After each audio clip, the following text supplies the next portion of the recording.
atau yang sering masyarakat kenal dengan sebutan cacing kremi. Nah, sebelum masuk ke materi yang akan saya jelaskan atau saya presentasikan, izinkan saya untuk memperkenalkan diri saya terlebih dahulu. Kenalkan, nama saya Devi Luciani dari kelas D3A Analis Kesehatan dengan NIM 1911E1024. Cacing Enterobius permucularis atau yang sering kita kenal dengan cacing kremi. Cacing ini adalah cacing yang panjangnya sekitar 1 cm, berwarna putih, sangat halus dan menyerupai bentuknya itu seperti benang, teman-teman. Cacing ini tuh dapat bertelur tepat di luar anus atau lubang pantat kita, teman-teman, dan menimbulkan rasa gatal di daerah anus kita itu terutama pada malam hari. Nah, penyakit ini tuh dapat menulari semua kalangan, baik kaya maupun miskin. Namun, yang sering kali terinfeksi adalah anak kecil. Hal ini tuh disebabkan karena mereka belum bisa menjaga pola hidup bersih dan sehat ya teman-teman, dan tubuhnya itu masih rentan terhadap penyakit, teman-teman. Bagaimana siklus hidup cacing Enterobius vermicularis? Jadi, ini dia gambaran siklus hidupnya. Penularan yang paling sering adalah melalui autoinfeksi, karena dia garuk-garuk pada sekitaran perianal dan makan. Akhirnya, makanan yang terkontaminasi masuk ke dalam mulut bersama dengan telur Enterobius vermicularis, lalu mengalami maturasi di dalam tubuh manusia selama 15-26 hari. Selanjutnya, telur akan berkembang sampai akhirnya menetas pada saluran pencernaan manusia. Setelah menetas, dia akan bermigrasi ke bagian dilosekal dan di situ dia akan berkembang menjadi cacing dewasa. Maka, disinilah cacing dewasa akan bertemu antara cacing jantan dan cacing betina akan mengalami kopulasi. Setelah kopulasi, cacing betina yang akan bertelur pindah nih ke bagian perianal. Nah, di sini nih yang biasanya menyebabkan gatal-gatal pada malam hari. Karena itu cacing betinanya sudah pindah ke bagian perianal. Selanjutnya, telur yang sudah dikeluarkan tadi oleh cacing betina akan matang. Oh ya, telur ini itu akan matang dalam beberapa jam saja loh. Setelah telurnya yang tadi sudah dikeluarkan itu matang, telurnya ini berarti udah bisa menginfeksi orang lain dan terjadilah penularan. Nah, cara penularan yang paling sering itu adalah melalui autoinfeksi.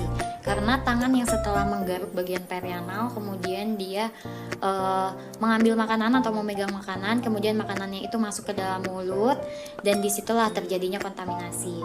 Atau karena kebiasaan yang tidak bersih. Untuk morfologi telur cacing Enterobius permucularis yaitu yang pertama, berbentuk lonjong asimetris, satu sisinya rata dan sisi lainnya cembung.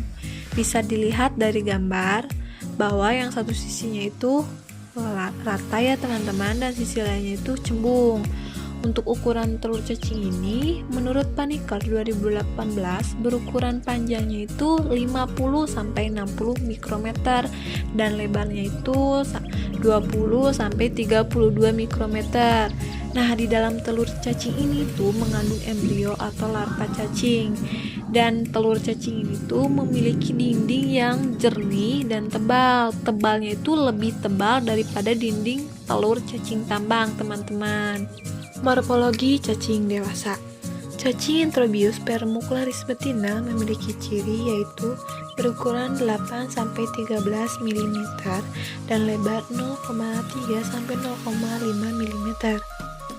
Cacing betina memiliki ujung ekor yang lancip seperti jarum. Nah, cacing betina juga memiliki pulpa dan uterus. Uterus ini berisi atau mengandung telur cacing. Nah, cacing betina itu bertelur 10.000 sampai 15.000 per hari, teman-teman. Sedangkan untuk cacing jantan memiliki ukuran 2 sampai 5 mm dan lebar 0,1 sampai 0,5 mm.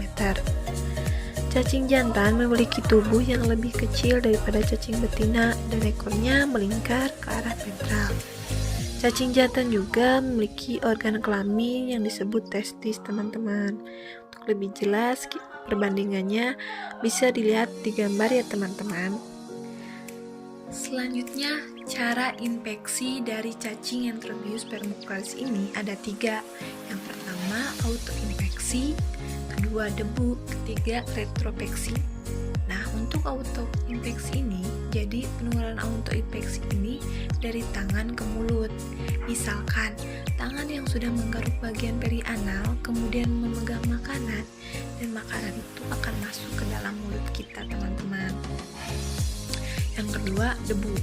Jadi debu ini adalah sumber infeksi karena debu ini tuh mudah gitu tertiup oleh angin. Jadi telur bersama debu akan mudah tertelan oleh tubuh kita, teman-teman.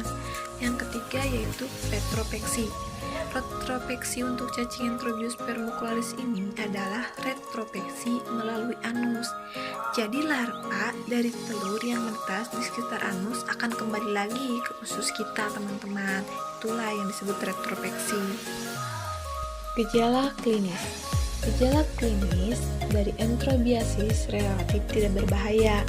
Gejala yang menonjol yaitu iritasi di sekitar anus, perianum, dan vagina oleh cacing betina gravid yang berimigrasi, teman-teman. Yang berimigrasinya itu ke daerah anus dan vagina sehingga menyebabkan pruritus lokal. Akibat dari pruritus timbullah luka di sekitar anus. Nah, untuk epidemiologi dari cacing Enterobius vermicularis ini, penyebaran cacing ini lebih luas daripada cacing lainnya. Untuk penyebab dari rasa gatal di sekitar anus yaitu tertelannya telur cacing secara tidak sengaja. Setelah telur cacing tertelan, larvanya akan menetas dan tumbuh menjadi cacing dewasa di usus besar.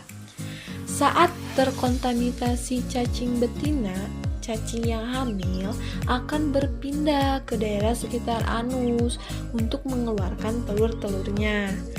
Sering kali proses ini membuat penderita merasakan sensasi gatal di daerah anus mereka. Kemudian bentuk infektif. Bentuk infektif dari cacing Enterobius vermicularis ini yaitu telur yang berisi larva atau embrio. Kemudian untuk bentuk diagnostiknya yaitu telur dan cacing dewasa yang mudah untuk didiagnosa ya teman-teman. Terus untuk sampelnya yaitu anal swab pada anus, teman-teman. Diagnosis dari cacing Enterobius vermicularis ini ada 3. Yang pertama, adanya keluhan gatal sekitar anus pada malam hari. Yang kedua, ditemukannya telur pada anal swab. Yang terakhir, cacing dewasa dapat ditemukan dalam tinja, teman-teman. Diagnosis untuk cacing Enterobius vermicularis ini menggunakan metode Scoot-Idhisetit. Nah, prinsip dari metode ini yaitu ujung batang gelas diletakkan solatif, lalu dilakukan pengambilan sampel di daerah anus penderita sehingga didapat telur cacing yang menempel pada kaca benda. Nah, cara kerjanya yaitu pertama, sebaiknya sampel yang akan diambil itu pada pagi hari sebelum pasien buang air dan mandi. Kemudian ambil selotip dengan lebar kurang lebih 2 cm. Lalu tempelkan ke bagian anus sambil ditekan ke arah dalam. Lalu selotip langsung ditempelkan pada objek gelas. Teteskan tulen melalui pinggir selotip. Tunggu beberapa menit. Selanjutnya lakukan pemeriksaan di bawah mikroskop. Untuk lebih jelas pemeriksaan, mari kita simak video berikut. Ada gunting, ada pipet tetes, ada kaca objek, ada tabung reaksi, kemudian di sini ada stik es krim yang dengan tisu kemudian ditempel dengan selotip untuk pengambilan sampel. Dan yang terakhir di sini ada mikroskop yang digunakan untuk pengamatan. Keluarkan anal swab dari tabung reaksi. Gunting salah satu pangkal anal swab, lalu tempelkan ke kaca objek. Kemudian potong ujung lainnya. Ratakan di atas kaca objek.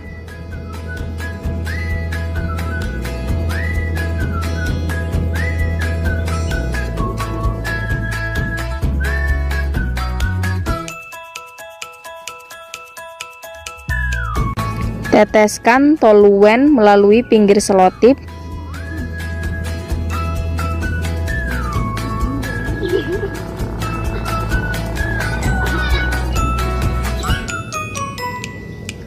Tunggu beberapa menit. Selanjutnya, lakukan pemeriksaan di bawah mikroskop.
Tadi penjelasan tentang cacing Entrabius vermucularis atau cacing kremi. Semoga bermanfaat ya teman-teman. Sekian presentasi dari saya. Wabillahi taufiq wal hidayah. Wassalamualaikum warahmatullahi wabarakatuh.